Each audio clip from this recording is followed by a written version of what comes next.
Welcome back to the 15th International Security Symposium. The program now resumes with updates from the INCOE program. Chris Hankin, INCOE Chair and Professor at Imperial College London, will open the session. Professor Hankin, please. Thank you. Can I invite the members of the panel to come up and join me, please? Yes, please.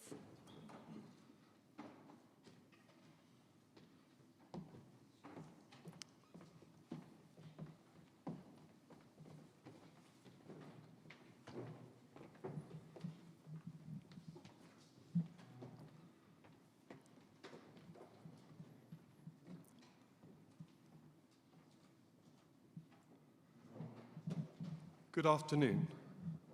I'm Chris Hankin, and I'm a professor at Imperial College London, and currently chair of the board of the International Cybersecurity Centre of Excellence. Before the panel, I want to give an overview of INCOE. So, although we've informally started talking together in 2016, INCOE was formally established in 2019 when 6 partners signed a charter. 2 universities from the US, UMBC and Northeastern, 2 from the UK, Imperial and Royal Holloway, and 2 from Japan, Keio and Kyushu. We've now grown to 16 member universities from 9 countries. We have 41 expert members and fellows in the INCOE community. Whilst we have sought to attract research funding for collaborations between the members, our main activities are focused on our regular seminar program and the annual country-to-country Capture the Flag competition. You can find out more at our website. Here is a picture from the British Embassy yesterday showing my colleagues who will be contributing to the panel in this session and our host from the British Embassy. Since the last symposium, we've held 4 seminars. These are open to all member universities and their partners. We've covered space, medical devices, aviation, and immersive technologies. Our next seminar, before the end of this year, will focus on security of AI systems. The titles for next year are provisional, but we will certainly be considering quantum and future networks. I will now present each of the 4 seminars which have happened since we last met. More detailed notes can be found on the INCOE website. Each of the next slides lists the speakers and selects some of the research challenges which were identified during the seminar. For space systems, we had speakers from Germany, Surrey, an INCOE partner, and the US Department of State. I will just highlight one of the challenges, which is that although space systems have to operate in a harsh environment, they share characteristics with Internet of Things and industrial control systems. So what can we learn from those areas? The next seminar was on medical devices, and we had speakers from Spain, Imperial, and the US Health ISAC. A key challenge identified there relates to embedded devices. Mitigating a cyber threat might involve an invasive procedure to remove the device, and then one must weigh the cyber risk against the medical risk. This is an interesting example of the trade-off between safety and security that arises in many cyber-physical systems. For UAVs, we had speakers from the UK, Cyprus, and our Northeastern University partner. One of the application areas was support of emergency responders and the question of how to land a UAV in a situation where the usual navigational aids are inoperative. Finally, we had 2 speakers for our seminar on immersive technologies, one from Virginia Tech and the other from Queen's University Belfast in the UK. Much of the work on immersive technologies has been focused on single users, but as the technology is rolled out, there still remain major challenges in scaling to multi-user environments. We now turn to the country-to-country Capture the Flag competition. These are open to student participants from all countries that are like-minded. We typically receive around 300 applications, and these are down-selected to about 120 for the competition. The organisers then create multinational teams of about 4 to 5 participants each. So far, there have been 6 instances of the C2C CTF. The hosting universities for those instances are shown on the left-hand side of this slide. The universities on the right of the screen also help to steer the series.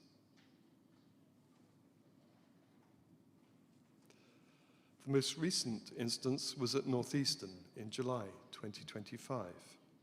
This is just a screen grab of the welcome page. Until 2024, the infrastructure for the CTF was provided by the Australian company Fifth Domain. Going forward, the university host will provide the infrastructure, and competition elements will also be provided by the host university. The chart shows the range of problems which go all the way from web security through to computer forensics challenges and the analysis of binaries.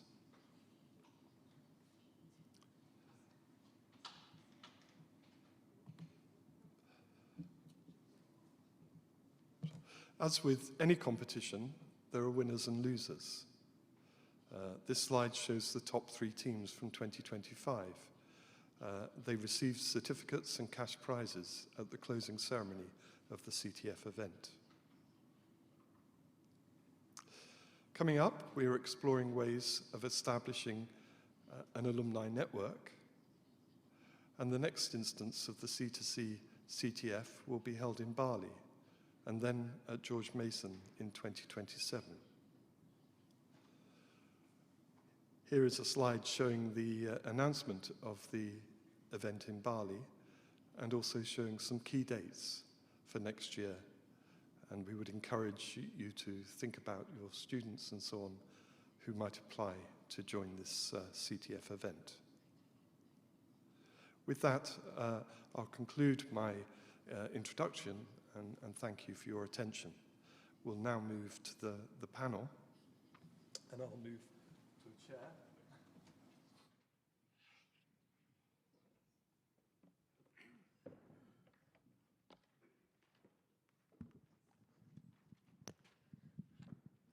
Please continue, Professor Hankin.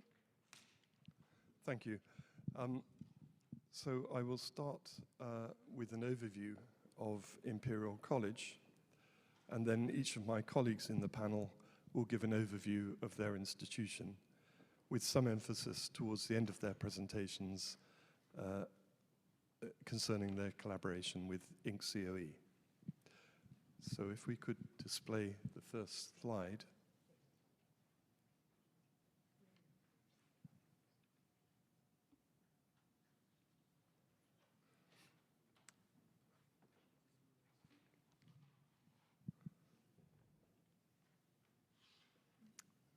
Thank you. We're seeing it here, but not here.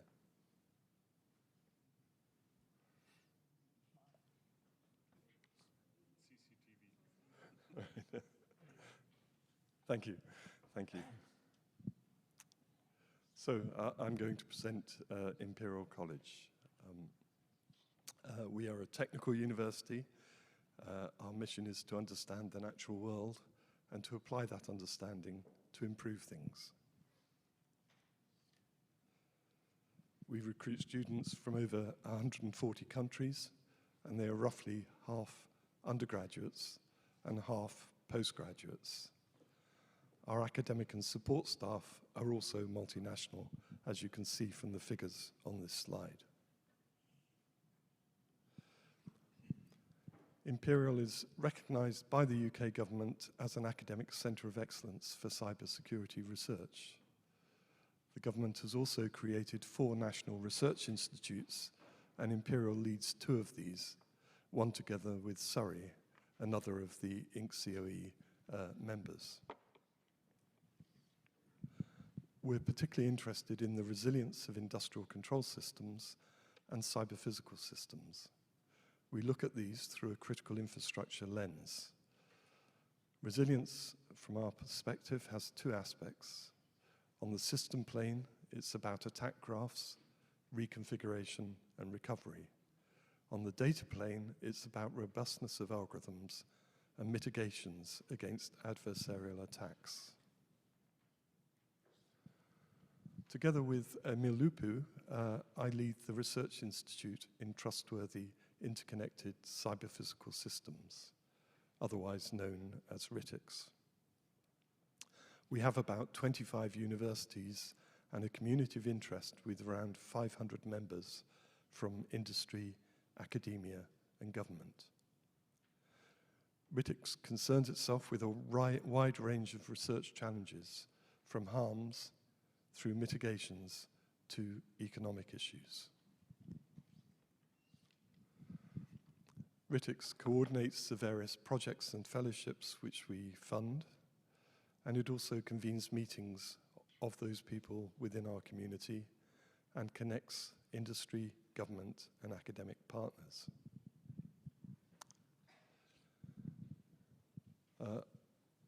In terms of our involvement with INC-COE, I was involved in informal discussions from 2016, so I'm one of the original members of INC-COE. We were one of the 6 charter members that I mentioned in my introduction. I've been a board member since 2019 and chair in 2024, and then again in 2025 when Professor Tezuka moved to chair the PPC Commission. I've organized the webinar program for 2024 through to 2025, and our students participate in the C2C competition that I discussed earlier. So that completes a brief overview of Imperial and its involvement in INC-COE. Thank you for your attention. We'll now move on to the other panel members to present their institutions.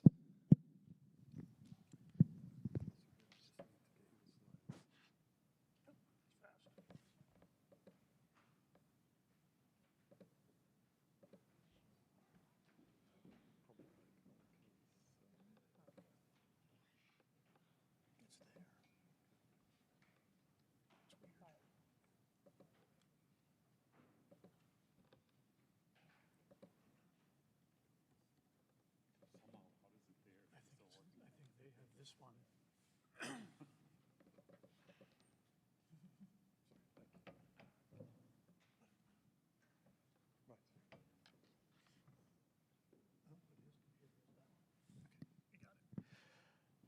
Hello, konnichiwa. I am David Luzzi of Northeastern University. Northeastern University is a leading institution in cybersecurity research and education within and outside the United States, and a proud founding university of the International Cybersecurity Center of Excellence. We offer cybersecurity degrees at the bachelor's, master's, and PhD levels, and Northeastern has campuses throughout the United States, in Canada, Ireland, and the United Kingdom. Next slide, Chris. At Northeastern, cybersecurity research is centered in our Cybersecurity and Privacy Institute, as well as separate special facilities and programs that I will introduce to you today. Our research covers a wide range of topic areas, from mobile devices to communications and IoT systems, autonomous systems, industrial control systems, medical devices, and space systems. as well as public policy and the defense of democracy. A partial list of our corporate sponsors is here, with a wide range of U.S. government sponsors that are shown at the bottom. Next slide. Northeastern works hard to produce impact in the field. I'm just going to introduce one thing here. Excuse me. Last Line was a successful spin-out company of Northeastern and the University of California that grew to have international offices, including in Tokyo. Excuse me. VMware acquired Last Line in 2020 primarily for its cloud security technology. VMware was subsequently acquired by Broadcom in 2023. You can see other examples of successful transitions and competitions won on this slide. I am now going to introduce 3 special facilities at Northeastern that are open to international users. So I hope that you'll be taking notes, and because this could be a resource for you. Coliseum is a large-scale wireless digital twin, basically a supercomputer built as a radio frequency system emulator. It allows the safe study of attack and defense on wireless communication systems, whether fully cyber attack and defense or radio frequency or combined under realistic conditions. It is used to research jam, anti-jam, attacks on artificial intelligence, machine learning control, attacks on virtualized radio access networks.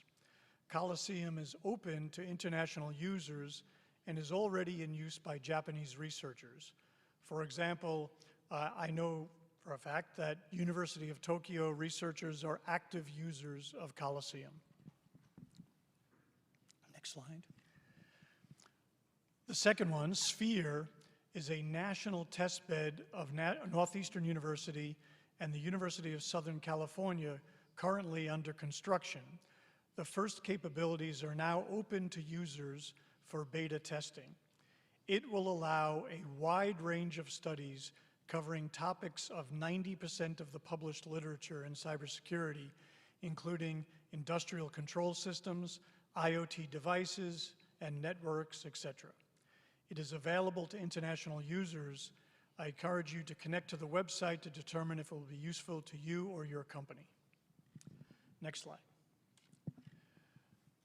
Northeastern executes large programs at the intersection of cybersecurity with cloud and edge devices, artificial intelligence, autonomous systems, and advanced manufacturing systems.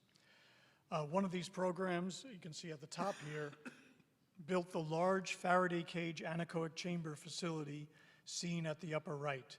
This is a very large special facility that allows cyber and electromagnetic research on a variety of systems in an isolated environment. This is the third system that is also the third facility that is also open to international users. Next slide. The National Internet Observatory at Northeastern is central to our work on the defense of democracy. Thousands of normal people all over the United States has signed up to allow the National Internet Observatory to collect data on their online activity and experiences, importantly, including exposure to misinformation and disinformation, but also the effects of social media company algorithms on sentiment analysis that drive limited exposure to ideas and political polarization. The Archimedes Center is dedicated to the cybersecurity risks in healthcare and medical devices.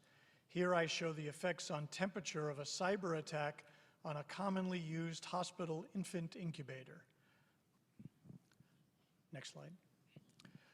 The Center for Hardware and Embedded System Security and Trust, or CHEST, brings together multiple universities and many companies for fundamental research in hardware security, assurance, and trust.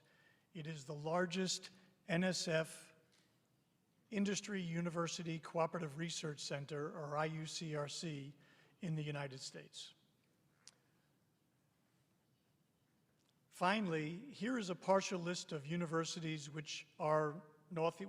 which Northeastern partners. For Northeastern, the Internet Cybersecurity Center of Excellence is an important organization through which we can further our collaborative work to expose and solve the very real global challenges that cybersecurity presents, and to help our students build international networks that will serve them and the world well into the future. I want to thank you for your attention, and I list here my email address. It's just d.luzzi@northeastern.edu. And if you have any questions regarding anything, including the facilities open to international users, please send me an email. Thank you very much for your attention.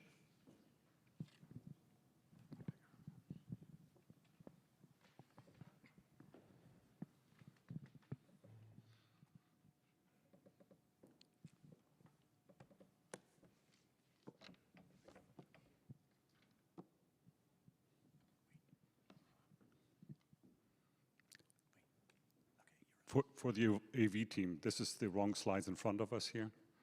That one, thank you very much. So good afternoon, konnichiwa. My name is Carl Steiner. I serve as the Vice President for Research and Creative Achievement at UMBC. With me is my colleague Anupam Joshi, who will share this presentation with me, and we are looking forward to sharing a few details about some key initiatives on our campus. We are a very proud founding charter member of INC-COE, and I served as the chairman of the board, I believe 3 years ago, before Chris Henkin took over. As you can see in the slide behind, no, on back. As you can see in the slide behind me, our campus is located just outside of Baltimore. In the distance, you see Baltimore there, that's about 9 miles, and we are about 35 to 40 miles north of Washington, D.C. Our campus has about 14,000 students, including about 3,000 graduate students, and they come from about 100 countries across the world. Next slide.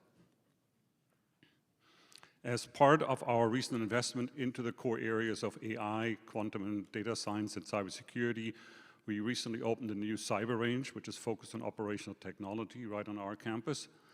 It has since been serving as a key training ground for both of our students and for the rapidly growing number of partners from the private sector, many of them from the United States, but they're also now coming from some international companies. Next slide, please. I want to quickly highlight a couple of key initiatives. Our Center for Artificial Intelligence supports and promotes UMBC communities that are conducting research, application, and education in all areas of AI. Currently, we count about 65 faculty members from across the campus that are working actually in about 30 laboratories and AI-related initiatives. We actually have a history of working in artificial intelligence for over 4 decades. We were AI before AI was cool, I like to say. One of our graduate students, Dr. Sanjeev Ahuja, completed his dissertation on abductive reasoning in the mid-1980s, so we go way back. Our active research areas and applications cover a broad range of topics, as shown behind me on this slide. Next slide, please. On the quantum side, we appreciate the support through the National Institute of Science and Technology to help us launch UMBC's Quantum Science Institute. The QSI builds upon the collective expertise of about 25 founding faculty members, predominantly from the physics department, from computer science and electrical engineering, our information systems, and our mathematics departments. It is very important for us to have these colleagues come together from these broad disciplines in this very important area. QSI catalyzes a new Baltimore-based quantum research effort and is in direct support of Maryland Governor Moore's Capital of Quantum initiative to position Maryland as a global leader in quantum information science and technology. Next slides, please.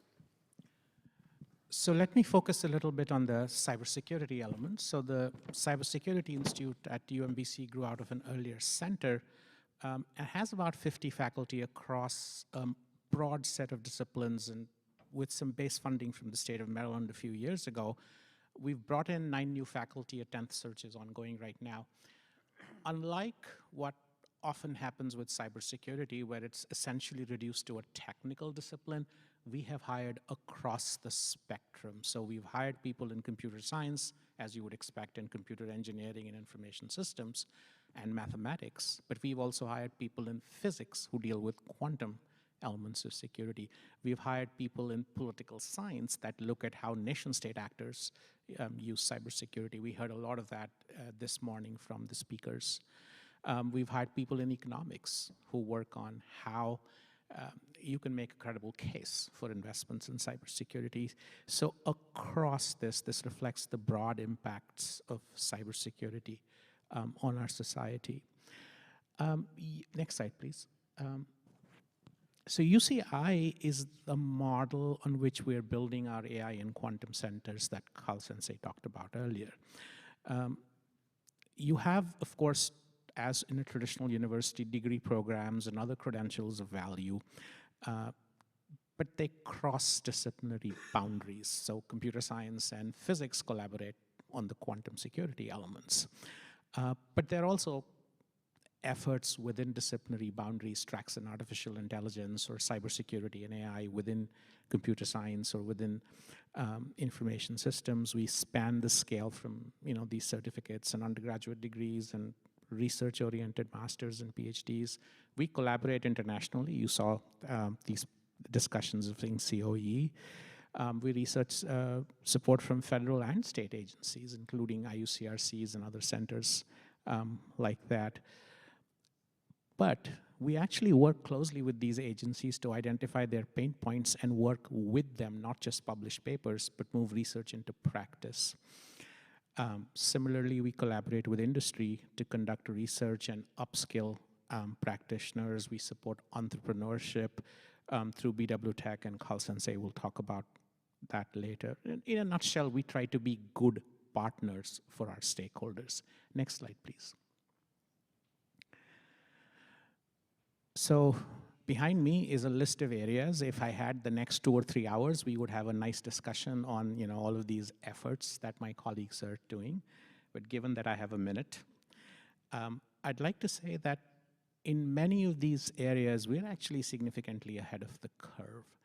So yesterday, in the INCSOE discussions with our industry partners, one of the colleagues mentioned that their new product uses knowledge graphs. Like the first paper we wrote about using knowledge graphs for cybersecurity was in 2003 as a part of DARPA's demo project, right? Back in the early 2010s, we were working on combining NLP to extract knowledge from the dark web with machine learning on host and network data to detect attacks left of boom. And in 2015, our public policy colleagues were surveying 15,000 local governments in the United States to identify cybersecurity pain points and what could be done to address them. I'll hand it back to you, Carl. So we're going back to the next slide. I wanted to add a few more details about UMBC's unique, advantageous location in Maryland. My colleague David Luzzi comes from Boston. Everybody knows about Boston, but Maryland has a lot of gems next door to us, which help us really accelerate the cybersecurity location. We are about 20 miles away from the National Security Agency, the NSA, which has allowed us to establish a really deep relationship in research and in workforce development for almost a quarter century.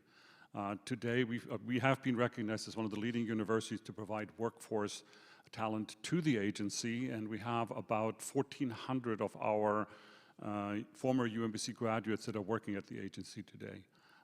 We actually also have worked with the NSA to put a research facility adjacent to us into our research park, and that allows right next to the core campus of UMBC, and that has allowed our students to have internship opportunities and for faculty to pursue collaborative opportunities. And the final slide. As I was just mentioned, the NSA sits in our technology park. The technology park is called BW Tech at UMBC. It turns out this is the oldest research park affiliated with the university in the state of Maryland. It hosts a comprehensive cyber incubator directly adjacent to our campus, as I said. And in that incubator, BW Tech supports early stage companies that provide technology-related products and services to the Department of Defense and intelligence communities, including some of our regional private sector partners such as Northrop Grumman and Lockheed Martin. By last count, we have about 50 of these cybersecurity companies located at BW Tech. And with that, I would like to hand it over to our colleague from Virginia Tech. Thank you. Thank you, Carl.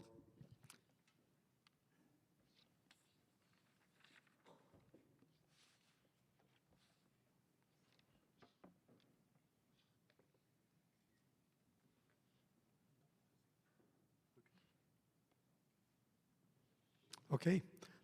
Good afternoon, everyone. I'm Luis da Silva. I am the Bradley Professor of Cybersecurity at Virginia Tech, and Virginia Tech is a proud member of INC-COE. Today, I would like to mostly talk about my other role at Virginia Tech, which is to serve as the Executive Director of the Commonwealth Cyber Initiative, or CCI. So I'd like to say a few words about CCI, and in particular about how we are prioritizing international collaboration with some examples about what we're doing with Japan. And to some extent, this presentation is also a call for further collaborations from anyone in the audience. So the next slide. Yeah, so CCI, or the Commonwealth Cyber Initiative, has been created as an initiative of the Commonwealth of Virginia, which brings together 47 universities and colleges in Virginia with the common mission of cybersecurity, research, innovation, and workforce development. So the map that you see there is a map of the state of Virginia. If you're familiar with US geography, Washington, D.C. is just on the upper right-hand side of that map. And we have a total of 47 universities and colleges that are part of this initiative led by Virginia Tech. So I serve as the director with the mission of coordinating the initiative. And we have this vision of positioning Virginia as a national and global leader in cybersecurity. More than 350 faculty members and several thousands of students participate in the initiative. So one of the things that we do is we work with cybersecurity startups, primarily in Virginia, as a way to strengthen that ecosystem. Cybersecurity is a particular important area in the Virginia economy, partly due to our geographic location, a lot of work with the federal government, a lot of work with the intelligence community, and all of the industry around it. So we work directly with startups, and to date we have partnered with more than 110 startups. For example, sometimes we place interns in their organizations and we subsidize these internships. Sometimes we help startups transition research ideas into commercialization. Sometimes our own faculty members participate in the startups as part of their activities in transitioning research into commercializable products or services. And sometimes we conduct joint research with these startups. In the last year, we started seeing some of these startups actually transitioning themselves and being acquired by larger companies. So for example, two of those in the last year called FEND and EMSITE, which CCI supported 5 years ago, have now been acquired by larger companies, which you'll see in the slide. In addition to that, we also produce spin-outs. Spin-outs are new companies that didn't exist before, whose founders are faculty members and sometimes faculty members and students in CCI. So we provide some seed funding to bring these ideas usually into the prototyping phase, help them produce a business plan, and help them out in the process of their ideas becoming an actual company that's incorporated in the Commonwealth of Virginia. For each of these spin-outs, these 12 spin-outs that we've had in the last 6 years, we have provided grant support in these early stages of ideation, prototyping, and the development of a minimum viable product. We also partner with industry, and there are many examples of that, so I decided to focus on a couple of examples that are partnering with Japanese industry in particular. So we do a lot of industry-informed research, and currently about 30% of our funded research comes from industry partners. And an example of a structure that sometimes is used to obtain this support from industry for a particular research project and research topic is what's called an Industry University Cooperative Research Center, or an IUCRC. This was already mentioned by some of my colleagues. Several universities are involved in those types of initiatives. IUCRCs are funded by the National Science Foundation in the US and co-funded by industry. We currently participate in two IUCRCs, one of which we lead. The one that I wanted to mention is called CyberSmart. And the research focus for CyberSmart is cybersecurity in the context of financial systems. Several Japanese companies currently participate and provide research funding for those projects in CyberSmart. Examples include Digital Garage, NEC, and the Sumitomo Mitsui Trust Bank, all of which are currently supporting cybersecurity research in the context of financial services under this IUCRC. We have several examples of this sort of industry-academia partnerships. We lead a different IUCRC called WHISPER, which focuses on next-generation networks and 6G security.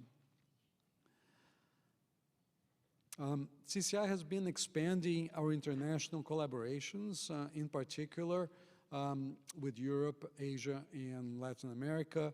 And one country of focus for us is Japan. INCSCOE is an important component of this expansion, and the expansion itself manifests itself in many different ways. In July, I had the pleasure of speaking at Science Tokyo's International Innovation and Startup Symposium. And Virginia Tech has since signed a memorandum of an understanding with Science Tokyo, which outlines a number of joint activities with them.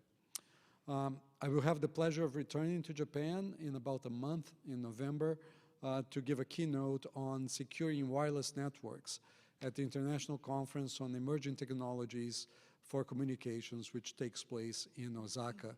So if any of you are going to be present at that conference, I look forward to seeing you there as well. In addition to that, CCI has workforce development programs. So how do we stimulate more students coming through and focusing on cybersecurity at different levels, from associate's degrees, which are 2-year degrees, to bachelor's degrees, to master's and PhD. Our workforce development activities focus on experiential learning activities such as internship programs, apprenticeship programs, and project-based learning. We have internship programs that are dedicated to startups, to election security, and to forensics in cybercrime. And this last one is in partnership with the Virginia State Police. In the last fiscal year 2025, more than 1,100 students participated in our experiential learning and career preparedness programs. I'll wrap up by talking a little bit about economic impact. Our focus of CCI, and the reason that we have been supported by the Commonwealth of Virginia, is to bring economic impact to Virginia. So every other year, every 2 years, we commission an economic impact study, which is conducted by an independent consultant. In CCI's lifetime, which extends since 2020, we're about 6 years old, we have created 4,658 jobs, and that corresponds to $370 million in labor income and more than $500 million of value added to the Virginia GDP. And our faculty during that time have brought in almost $400 million in new research contracts to support their work and their students' work. So we look forward to partnering with more of all of you in Japan. Please let me know if you want to talk more. I'll be here until the end of the week. Thank you very much.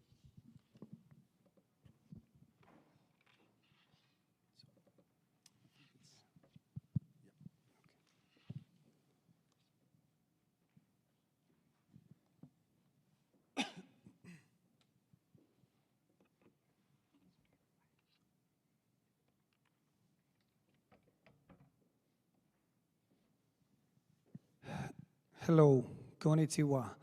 I am Konstantinos Mersinas, Associate Professor from Royal Holloway, University of London. And here you see our campus just at the outskirts of London. A couple of words about myself. I have the honor to be a visiting professor here at Keio University. And I am the Director of Distance Learning, an MSc program in Information Security.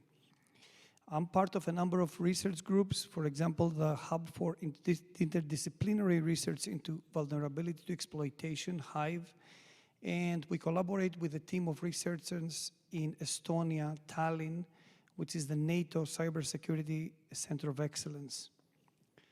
And finally, I'm very happy to be part of the Inc. COE. In terms of research, interests lie with behavioral aspects of information security and cybersecurity and cybercrime. So I would like to say a few things about the legacy and history of Royal Holloway. Next slide, please.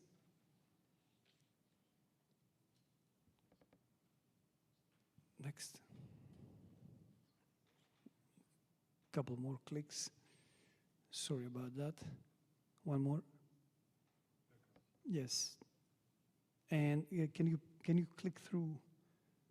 Okay, that's better. A couple of words about the legacy and history of Royal Holloway. This is the first university to introduce information security, as it was called at the time, in Europe, and maybe the first or second. There is a debate on this in the world, established by Professor Fred Piper back in the day.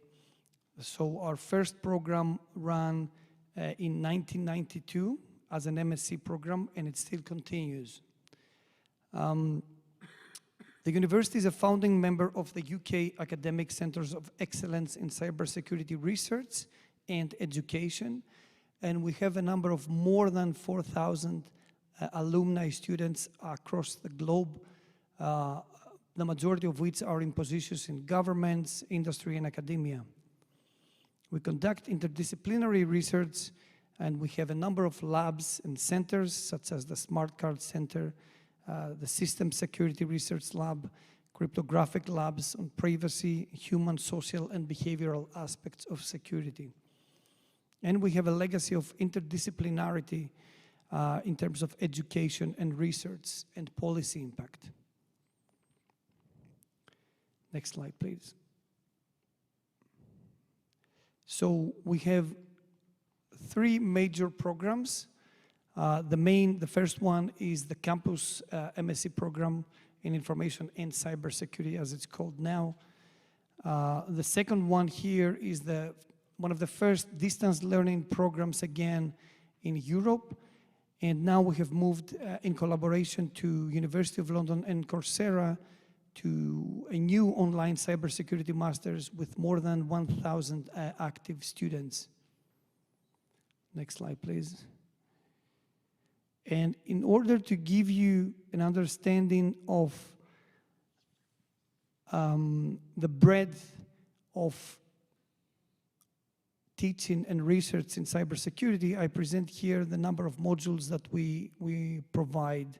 So it spans across security management to more technical aspects of security, but we also capture the human aspects and social aspects of security, as well as usability and legal and regulatory aspects. Next slide, please. And in order to capture all these angles of security across programs, I would like to provide you an indicative example with regards to the creation of educational materials. Next slide, please. Next click. So this tool allows students to change their behaviors online through observation of their own behavior via their browser, so something that we all use every day. And we provide this tool for free for universities and institutions, but also for individuals. Along with this, so if you're interested, please get in touch with me. So this is to assist users to establish more secure behaviors and move away from the risky behaviors online. A couple of clicks, please.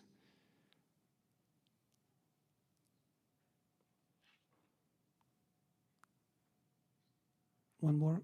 Yes, one more. And along with this, we keep providing new educational materials in cybersecurity, such as books, in order to introduce the topic to the layman, to people who are not experts or in cybersecurity.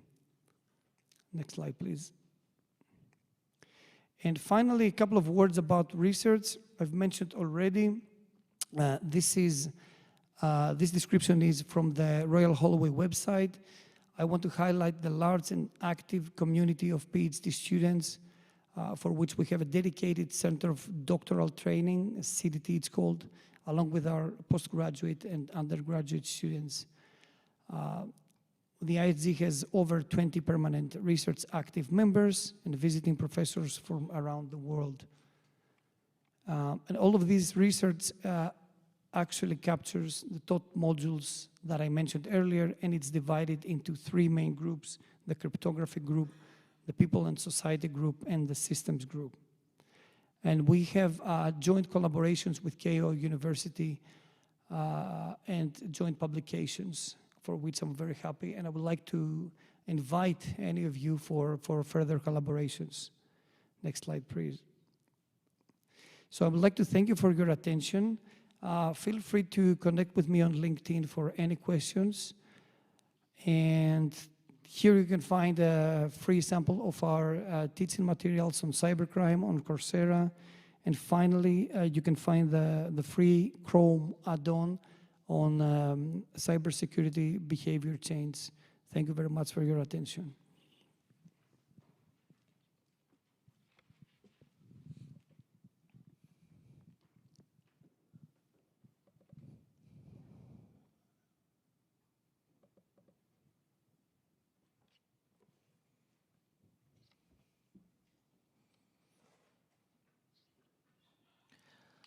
Okay, konnichiwa, good afternoon, everyone. My name is Muhammad Salman, and I serve as the head of Computer Engineering Study Program at the University of Indonesia, as a leading university in Indonesia as well. It is a pleasure to be here at this INCOE panel session and to share some updates from our universities regarding cybersecurity research and human resources development. Our university officially signing agreement as the affiliate member of INCOE on August 2024. Thank you to Professor Satoru Tezuka, who visited to University of Indonesia for signing ceremony. I'm sure the INCOE platform provides a valuable collaborative environment for us to connect with experts among the members, to strengthen both the research foundation and also capacity building ecosystem in cybersecurity. Next slide, please. On April this year, 2025, we also officially completed the project for human resources development in cybersecurity professionals, which is supported by JICA. The main objective of this project is to build a strong talent pipeline. So professionals who not only have deep technical knowledge, but also the ability to address cybersecurity issues in the real world, critical infrastructure environments. We collaborate with universities, government agencies, and industry partners to design curriculum and training programs, workshops, and developing tools and provide training for other third countries in the region. Next slide. So currently, next slide, please.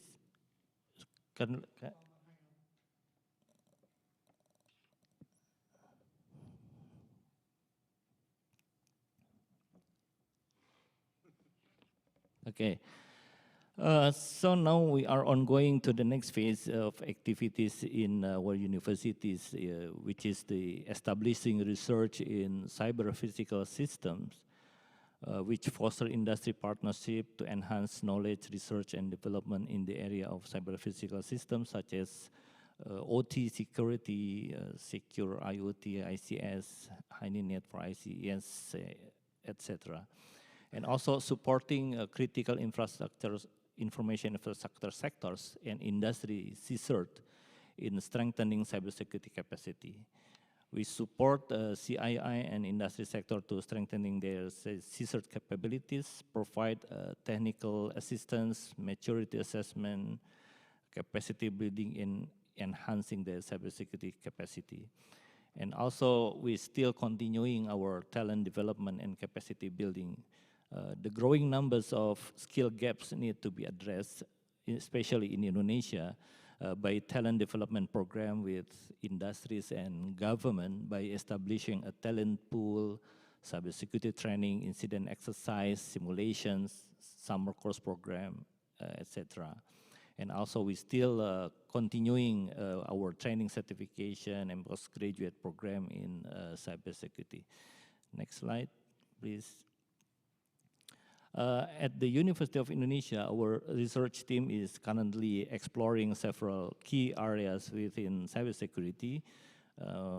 Among others is AI data-driven approaches for cyber threat intelligence, where we use machine learning and large-scale data analytics to detect and predict emerging threats. And also the cyber physical system security, especially focusing on industrial control system and operational technology, an area that is increasingly critical as more industries integrate IT and OT system. And also we still focusing on for blockchain-based security framework, which we study for ensuring data integrity and secure in the identity management. And also we have a research in intelligent detection system for IoT devices, considering the diversity and scale of connected devices today. And finally, one of them is model optimization for predicting exfiltration attacks and improving intrusion detection system performance using advanced AI method. Through these studies, we aim to contribute to both the academic body of knowledge and to the real-world cybersecurity applications. One of our most exciting development is our joint university research in Indonesia. This initiative is to create an open source based security monitoring system and security operations center platform. So this project is not just about technology, it is also about capacity building. We want our students and researchers to gain hands-on experience in building, managing, and analyzing real-world cybersecurity incident in a controlled environment. So by developing open source tools, we hope to make cybersecurity monitoring more accessible and sustainable for academic institutions and smaller organizations in the region. Next slide, please. As already mentioned by our chair, it is an honor that 2026, next year, University of Indonesia become a host of C2C CTF, or country-to-country catch the flag. The venue will be in Bali, one of the beautiful place in Indonesia. Hopefully, this cybersecurity competition will play an important role in nurturing next generation cybersecurity talent who understand both the technical dimension and also the cultural context of global cybersecurity teamwork. So next slide, please. This is some field which covering the problem categories, which is web vulnerabilities, assessment, penetration testing, executable binary vulnerability assessment, network packet and log analysis, digital forensic analysis, cryptography, and reverse engineering. Next slide, please. During the event, we also conduct some side events such as cybersecurity seminar and workshop, sponsor exhibitions. The Amazing Trace, this is adopted from the Amazing Race series of television. So Amazing Trace is exploring the island for social engagement with some group challenges for fun. Yeah. And also the gala dinner. I think that's all our updates from University of Indonesia. Thank you very much for your attention. Arigato gozaimasu.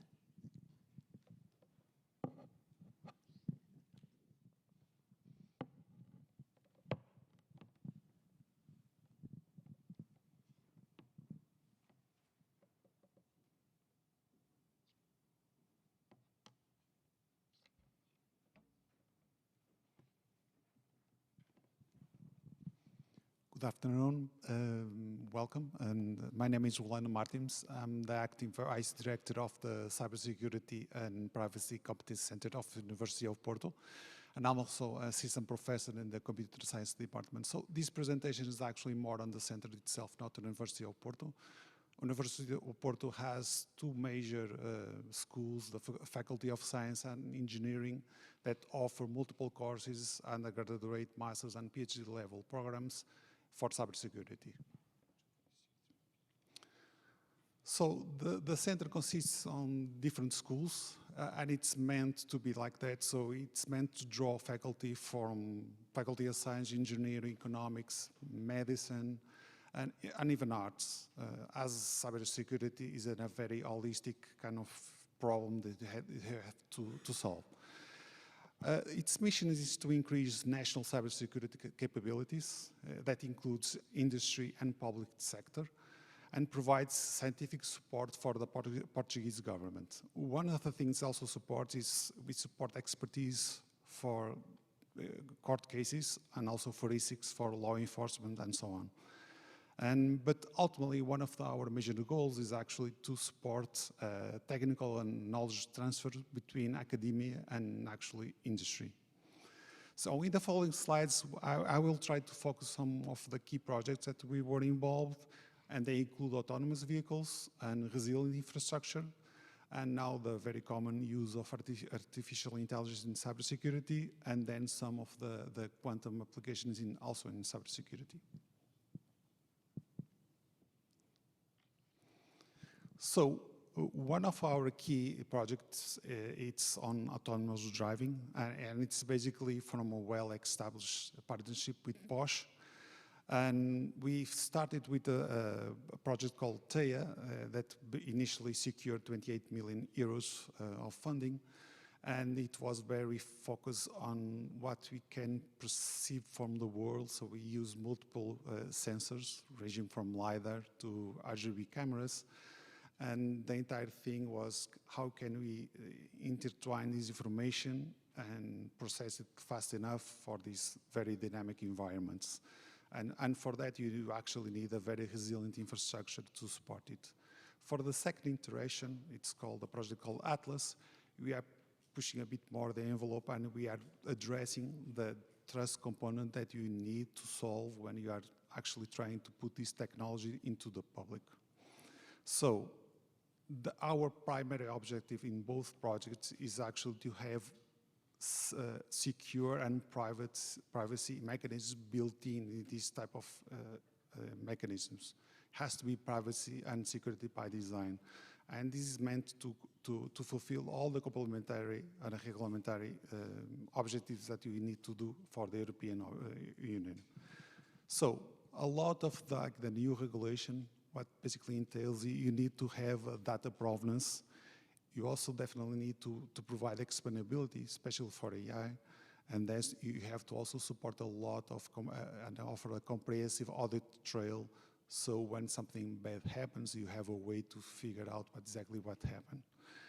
So at the same time, and this was a big push for this new project, We drove a new philosophy by design in the early stages of the project, and then we actually force ethics and law to be incorporated by design, okay? Because we as engineers and scientists, we won't do the ethical part.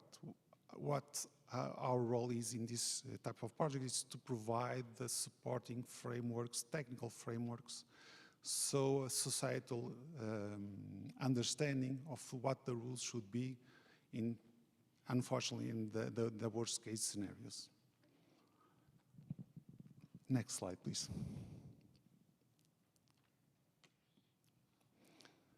So as an example, because we are here in the context of INCCOE, we have a joint collaboration with MBC, and we call it AL 9000, and I think it's self-explanatory, but the key goal here is actually to address the challenge that we have in very resilient cybersecurity infrastructure.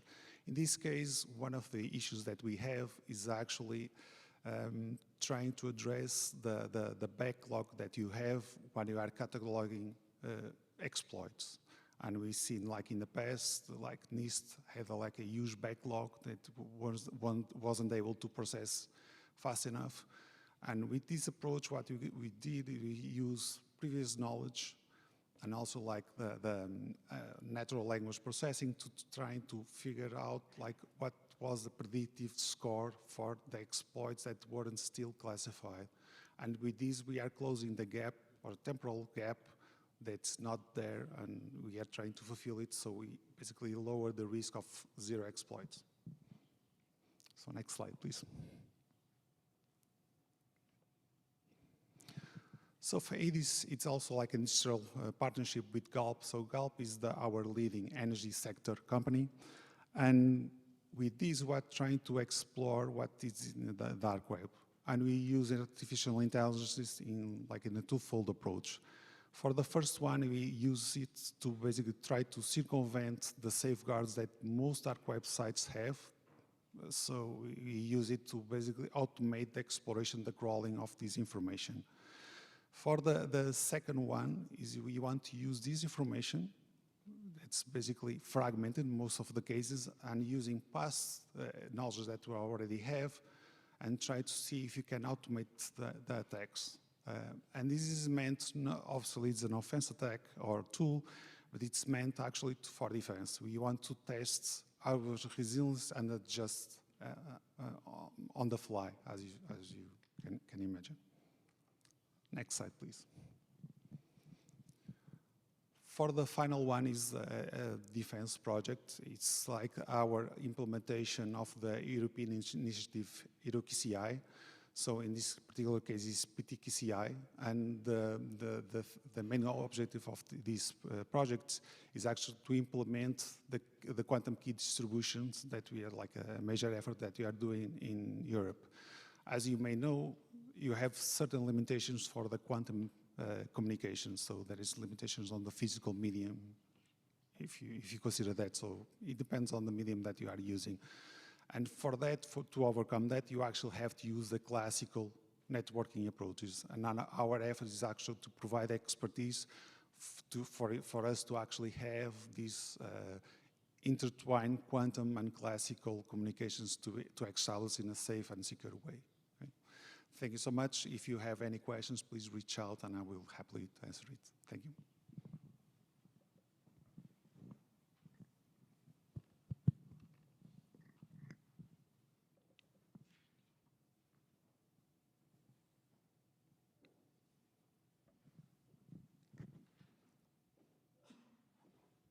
So, okay, hello everyone. I'm Takao Kondo from Keio University. And I am a member of the Cybersecurity Research Center of the university. Maybe my materials is going on to show on the screen, but actually the Cybersecurity Research Center was established at 2016, and currently moved to the umbrella of the Cyber Civilization Research Center of the Keio University, founded by Dr. John Bly and Dr. David Faber.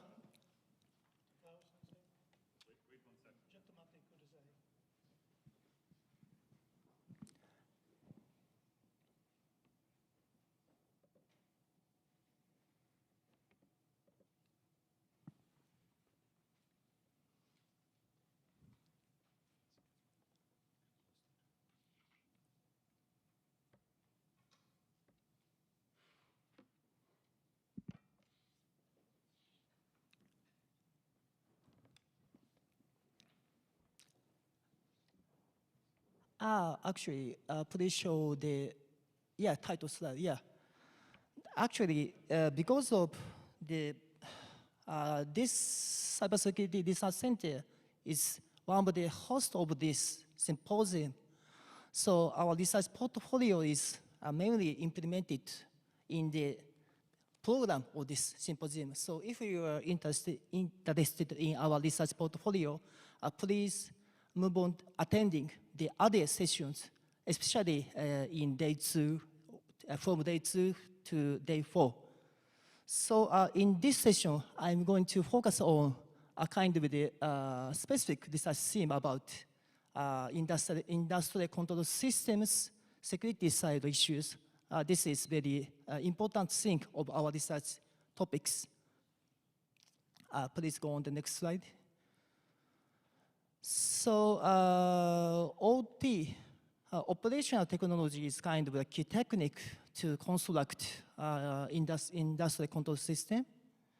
And this word is a kind of the general term for control and operational technologies used to optimally operate physical system and the equipment. Usually, OT, operational technology, is utilized in various kinds of the automation, like factory automations, process automations in the chemical plant thing. And then there is also a mechanism of building automations for air control or lighting control and so on. And the other field of the utilizing operational technology is railroad, power grid, steel industry, and so on. The important thing is there is several cyber attacks into the operational OT or IT systems. In Japan's situations, there was a kind of ransomware attacks on Nagoya port container terminals. So by this incident, 3 days of operational of Nagoya port container terminal would be shut down. And the other incident is like supply chain attacks of one of the Toyota Motor Corporation's company, Kojima Industry. So by this incident, approximately $375 million US dollars damages was occurred. So therefore, it is necessary to detect early such kind of the incident in the ICS or OT systems. Oh, okay, so the next slide is page 3, this is a kind of the configuration of the features of the OT systems in terms of the cybersecurity issues. There are the 3 aspects of the features. The one is OT systems are massive systems spanning both cyber and physical domains. In some cases, a single building of the OT system may contain over 10,000 ICS controllers. Therefore, the entire system's life cycle becomes long-term, so making fundamental security measures difficult to implement at the OT systems. The second one is OT systems are gradually becoming part of the operational improvement and frequently share boundaries with IT systems. Actually, the right figures show a kind of the very specific or popular model of the OT systems the name is Padio models. As you can see, the OT system is typically connected to the IT systems. So this is a common situation in the practical environment. So the future of, in terms of the cybersecurity issues, the future is expansion of the attack surface where OT systems are exposed. The last one is OT systems often possesses mission critical properties. So a kind of the security diagnostics, it is very common way to in the IT systems. But such kind of the measure is difficult to be conducted at the OT system. Next slide, please. So our research is focusing on kind of the desired penetration framework for OT systems. It is focusing a kind of the aspect of the resilience. So improving the resilience of the OT systems. As I said, OT systems are used over the long term, so making it difficult to eliminate all vulnerabilities at the OT system. It is very common situations. So the right figure shows the kind of the models of the component of the resilience. One is resistance to detect a potential event that could be emerged, and the other is recovery. That is restoring system quickly from emerging event. The next slide, please. So we are focusing on such kind of the penetration framework for the OT systems. The mechanism is basically based on the kind of software-defined mechanism based on the cyber environment. On such environment, we are simulating OT and IT hybrid environment, and then so at this environment, we can test the entire of the OT systems for the by the penetrations. Okay, thank you very much. That's all for my talking. So thank you very much. That's the end of the panel presentations. So thank you to my colleagues for keeping so well to time. That actually leaves us with 10 to 15 minutes for any questions from the floor. If you'd like to ask a question, there are some microphones stands. Please walk to a microphone stand and pose your question.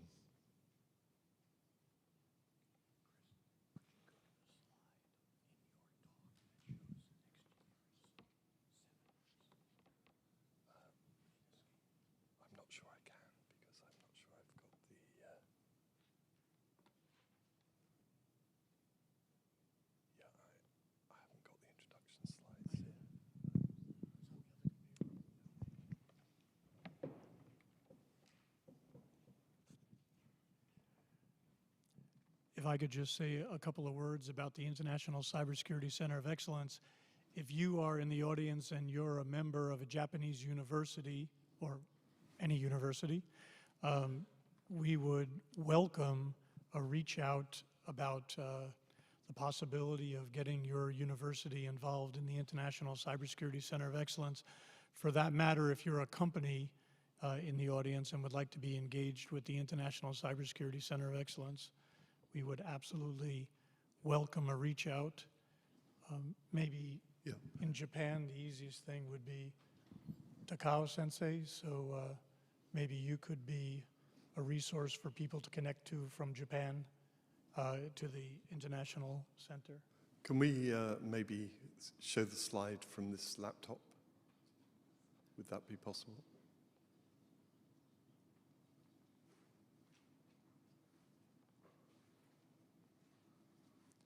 Great. Ah, thank you, yes. Yep, perfect. So I'd just like to focus on the red text here, on the right side for 2026, 2027.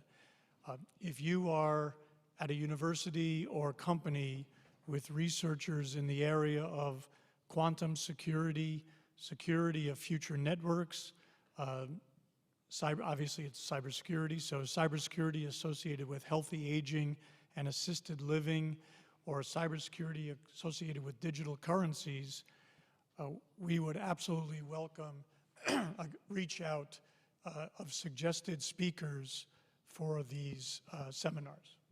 Yeah, if I might add a few words to that, please interpret the names of these seminars in the broadest possible sense. So when we talk about quantum security, it's very easy to think that we're talking about post-quantum crypto, but we also would consider, for example, quantum key distribution. And I'll speak a bit more slowly. For the security of future networks, there we have in mind software-defined networks, the implications of 5G and 6G on security. So these titles in themselves maybe don't fully indicate the kind of breadth that we're aiming for, but please bear that in mind. Yes, so under security of future networks, David has just pointed out we're also thinking about open access networks. So please do interpret the titles broadly, and we would very much welcome having industrial contributions to these seminars. In my introductory presentation, I tried to show that we've had speakers from many different countries contributing, but with the exception of 2 government speakers from the US, our speakers have predominantly been academics. And going forward, we would love to see involvement from industry in making presentations. I now see that in filling a few moments with that, we've now got someone who would like to ask a question. So please, sir, go ahead and ask your question. Thank you. Mic test. Okay. Hi, everyone. My name's Ahmad. So I'm actually one of the U.S. forces out here supporting. Oh, sorry. The interpreter. Gotcha. Thank you. I'm one of the U.S. forces out here stationed in Japan. So my question to the team, as you see progression in AI, how does that affect with the actual cybersecurity professionals? Because even internally to us, we see automation taking forward with example like Microsoft Sentinel automating a lot of the work. Do you see a expansion in cybersecurity for professionals or reduction as we get more advanced in AI capability? So let me take a crack at that, because we're dealing with that question right now.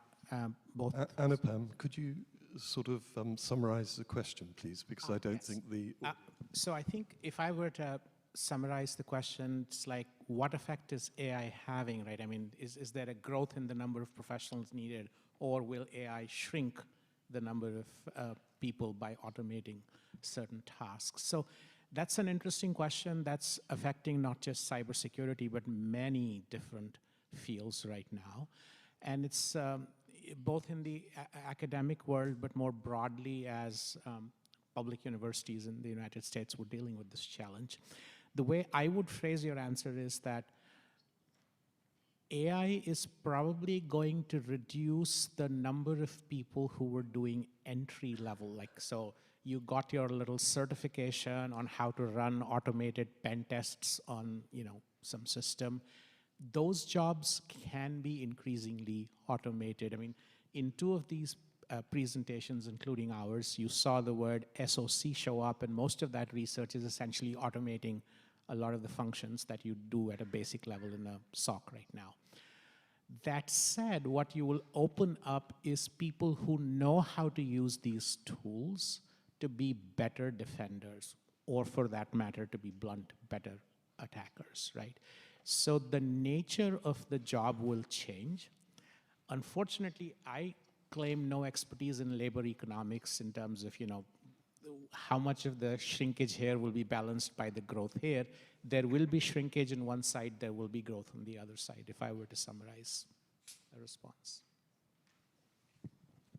Anybody else? I would just compliment that there's more need for people to defend against attacks that focus on AI as well. So at the same time that it automates some of the the activities in things like intrusion detection and so on. It creates a whole new range of need for defense. And I would add, you know, we as educators, when we think about AI and we think about the future, because it is our job to prepare the next generation for success and a fulfilling life, right? And contrary to anything you might read in the press, a fulfilling life is not sitting on your butt getting paid because AI and robotics are doing everything else, right? So as we think about what it is that students and future workers will need, at Northeastern, we think in terms of literacy. So literacy is reading books, but we think in terms of 3 fundamental literacies that will make people robust in an AI world. Technological literacy, everybody needs to have some understanding of technology. AI is worthless without data, so data literacy, so understanding not just data, but meaningful data, curating data, understanding how to handle data. And the third thing is human literacy, and that applies also in cybersecurity. You know, we talk often about the technological aspects of cybersecurity, getting more information about attacks that have happened to understand the data and accrue data so that we can help do better in the future. But cybersecurity ultimately has a huge human dimension, and that is also going to be an extremely important part in cybersecurity phase. So I would say that, you know, in planning for a future, always think of, I never want to use AI as a substitute for my own learning. I want to use AI to make me more powerful in what I do, whether that is learning or applying my learning to a position, I think. And then fundamentally, those 3 literacies.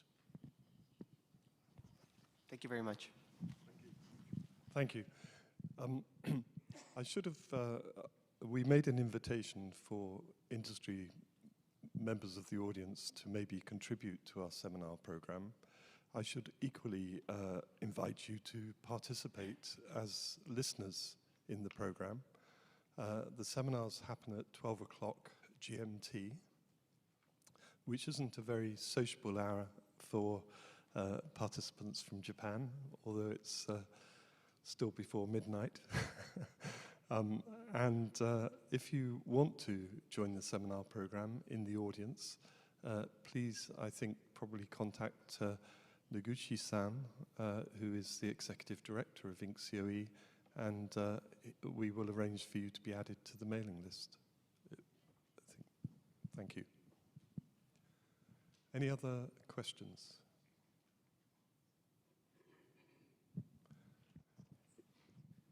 Actually, if you just want to be on a mailing list for Inc. COE to be alerted about things that happen, please contact any of us.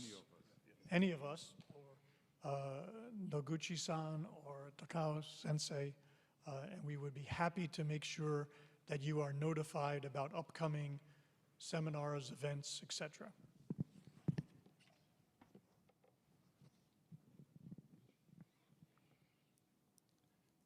I wanted to go back to the beginning of the presentation that Chris Hankin made.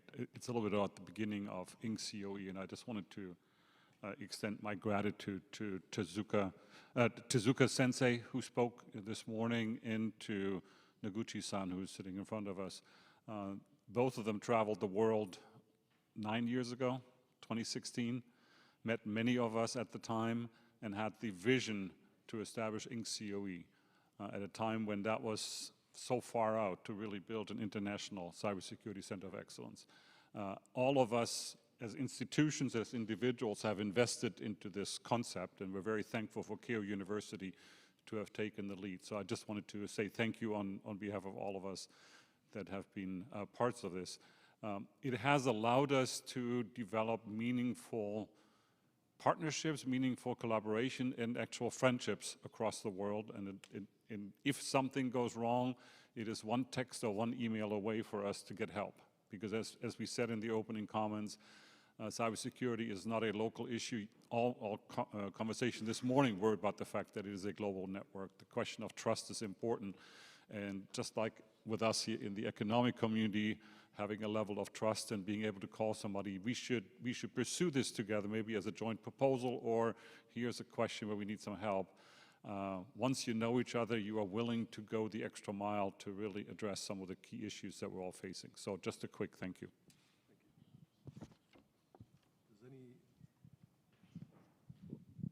I think, another question, please. Hi. Yes, hello. Thank you so much for the talk. I'm Jay Kwok. I'm from MLEX. I'm a reporter there. It's a British news agency. I cover cybersecurity and data privacy from the Tokyo Bureau here.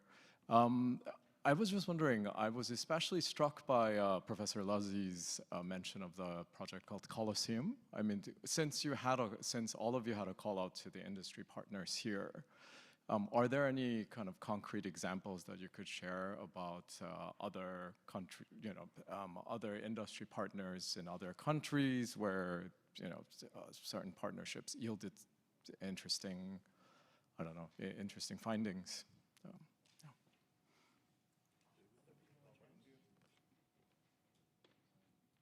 I mean, how many hours do we have? Because most of these, I think you heard the word IUCRC in 3 presentations. If you're not familiar with the concept, the National Science Foundation in the US gives you a little bit of seed money, but the rest of the money comes because industry is actually funding your research. So you heard some examples from my colleague from Virginia Tech, right? At UMBC, for example, we have 2 such IUCRCs, and the one that's working in areas of relevance here has had support from IBM, has had support from Northrop Grumman, from Lockheed Martin, from NOAA, so there's a variety of federal and industry things that come together. The real interesting thing about those entities, which is I think a good model of research, is most of the work that is being done is pre-competitive. In other words, it is the foundational stuff that can then be taken off by each of those partners. So one of the things, just to give an example that is of relevance here, some years ago, IBM had come out with a new architecture on how to, for their PowerPC systems. And for the kind of work we were doing with machine learning on cybersecurity, we not only were able to exploit their architecture, but we were able to couple some publicly available sort of flash RAM to essentially eliminate the need for disk writes. So that kind of foundational work you will see happening in a lot of IUCs. I mean, I'm sure all of our colleagues could give examples from across the world of these kinds of things. It's just... I'm afraid we're going to have to draw this session to a close shortly, so I'd like to close by first of all thanking my colleagues for their contributions to the panel, but also thanking KO for giving us the opportunity to hold this session, and as Carl said, thanking Tezuka Sensei and Noguchi-san for starting us all off and keeping us together for the last 9 years. So thank you very much. ありがとうございました。